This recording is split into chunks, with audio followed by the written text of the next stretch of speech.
Hi යමුද අදත් මාත් එක්ක පිටකොටුවේ. ඔන්න මං අදත් යන්න හදන්නේ අවුරුදු වලට මගේ ක්ලෝතින් බිස්නස් එකේ අලුත්ම සාම්පල් එක දාන්න මැටීරියල් ගන්න. එන්න අදත් මාත් එක්ක යමු. මේ තියෙන්නේ අද දවසේ ඇතුළත මම මාලා ඉවර කරපු පාර්සල් වගේක් කුරියකට දෙන්න. ඒකත් කුරියකට දාලා මේ දැන් අපි පිටකොටුවේ යන ගමන් අදත් අපි යන්නේ බයික් එකේ. හේතුව මේ දවස්වල තෙල් ප්‍රශ්න හින්දා බයික් එකේ යන වැඩේ තමයි අපිට ලාභම. ඉතින් අද මේ අපි යන්නේ හවස් වරුවක. අපි මේ යන්නේ හවස 4ට විතර. දැන් අපි බයික් එක පාකින් එකෙන් පාක් කරලා මේ දැන් යන ගමන් මේ අපි යන්නේ කෙලින් වීදියේ. ඒ කියන්නේ මේන් ස්ට්‍රීට් එකේ තමයි මේ යන්නේ. මේ දෙපැත්තේ දාලා තියෙනවා එක එක බඩු. ඒ කියන්නේ ගෑන් ළමයිගේ කොණ්ඩකටු, එතකොට ඒ වගේ දේවල්. එතකොට තව තියෙනවා චුටි බබාලාගේ පැන්සල් පර්ස්, ඒ වගේම බොටල්, ඒ වගේ ගොඩක් දේවල් තියෙනවා. මේ පාර අවුරුද්දේ පාට රතු පාටනේ. ඉතින් මම මේ යන්නේ රතු පාට මැටීරියල් එකක් ගන්න. හැම තැනම හෙව්වා මට ඕන කොටන් මැටීරියල් එකක් රතු පාටින්. තිබ්බ ගොඩාක් කඩවල් වල රතු පාට ඉවර වෙලා තිබුණා. ඉතින් මම හැම කඩේකටම ගිහිල්ලා හොයලා තමයි රතු පාට මැටීරියල් එකක් හොයාගත්තේ. මේ මන් දැන් යන්නේ දෙවෙනි හරස් වීදියේ. මේ පාර තියෙනවා මෙතන තියෙනවා සරම් දාලා රුපියල් 500ට, එතකොට 400ට ඒ වගේ ගණන් වලට. ඒ වගේම ඔයාලා මගේ කලින් වීඩියෝ එක බැලුවා නම් ඒකෙන් දකින්න ඇති දෙවෙනි හරස් වීදියේ තිබුණ ෂොප් වල ෆුල් වීඩියෝ එකක්. අද මම බිස්නස් වලට ඕන කරන කුරිය බෑග් ඒ වගේ දේවලුත් ගන්න යනවා. ඉතින් වීඩියෝ එක අන්තිම වෙනකම් බලන් ඉන්න. ඒවා අපි ගන්න කොහෙන්ද කියලා ඔයාලට කියන්න. මේ මම තාමත් යන්නේ දෙවෙනි හරස් වීදියේ. ඔයාලට මේකෙන් බලා ගන්න පුළුවන් මේ දවස්වල දෙවෙනි හරස් වීදියේ සේල් දාලා තියෙන්නේ මොනවද කියලා.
කොහොම හරි මැටීරියල් හොයලා මට එක තැනකින් මැටීරියල් හම්බුණා. ඒ මැටීරියල් ටික එතනින් තියලා මම දැන් යනවා පළවෙනි හරස් වීදියට මගේ කුරිය බෑග්ස් ටික කලෙක්ට් කරගන්න. ඉතින් බිස්නස් එකක් කරන ඔයාලා කුරිය බෑග් ඔන්ලයින් ගෙන්න ගන්නවට වඩා පිටකොටුවට ඇවිල්ලා ගන්න එක ඇත්තටම හරිම ලාභයි.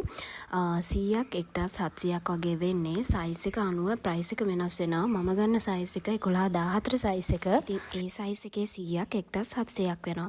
එතකොට ඊට වඩා සයිස් වලින් අඩු ඒවා ඊට වඩා ගණන් අඩුයි. මම කුරිය බෑග් එක විතරක් නෙමෙයි ඇඳුම් ඇතුළට දාලා පාර්සල් කරලා දාන්න පුළුවන් ක්ලියර් බෑග් එකත් මම මෙයාලගෙන් ගන්නවා. ක්ලියර් බෑග් එක ඊට වඩා ගණන් අඩුයි. මේ වෙලාව නම් මට ගණන් මතක නැහැ. ඉතින් මේ කුරිය බෑග් ගන්නවා නම් ඔයාලා එන්න ඕනේ චයිනා ස්ට්‍රීට් එකේ කෙරවලටම.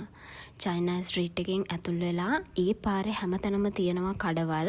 ඒ කඩවල් වල ඕන තරම් තියෙනවා කුරිය බෑග්. එතකොට අපි කෑම පාර්සල් කරලා දෙන පොඩි පොඩි පෙට්ටි තියෙන්නේ ඒවා ගන්න පුළුවන්. ප්ලාස්ටික් ඒවා ගන්න පුළුවන්. ඒ වගේම අපේ උපන් දිනවලට ඕන කරන සියලුම අයිටම් මේ චයිනා ස්ට්‍රීට් එකෙන් ගන්න පුළුවන්. ඒ වගේම තමයි වීදුරු ගන්නත් පුළුවන්.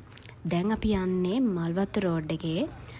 මල්වත්ත රෝඩ් එකේ ගොඩක්ම තියෙන්නේ සපත්තු, එතකොට බෑග්ස් තියෙනවා, ලැගේජස් තියෙනවා. මේ රෝඩ් එකෙන් ගන්න පුළුවන් ඒවා ගොඩක්ම රුපියල් 2500 3500 6000 වෙනකම්ම ෂූස් ගන්න පුළුවන්. මේ පේමන්ට් එකේ දාලා තියෙනවා යම් තාක් දුරට ගණන් අඩුයි. ෂොප්ස් වල දාලා තියෙන ඒවා සාමාන්‍යයෙන් ටිකක් ගණන්. දෙවෙනි හරස් වීදියේ තැන් දෙකකින් වගේ ගන්න පුළුවන් අඩුවට චන්කි ෂූස්. හැබැයි බොයිස්ලට වගේ ෂූස් ගන්නවා නම් ඔයාලා මල්වත්ත රෝඩ් එකට අනිවාර්යයෙන්ම එන්නම ඕනේ.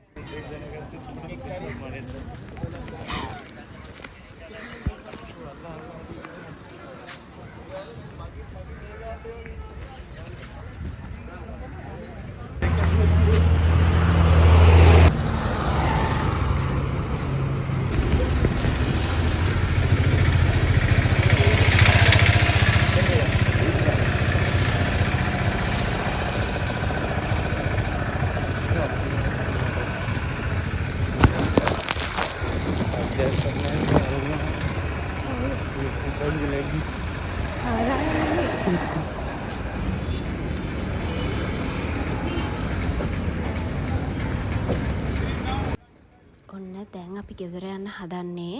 අදට අපේ වීඩියෝ එක ඉවරයි. ආයෙම බ්ලොග් එකකින් හම්බෙමු. එහෙනම් අතට ගිහින් එන්නම්. මගේ YouTube channel එක subscribe කරලා like එකක් comment එකක් දාන්න. bye.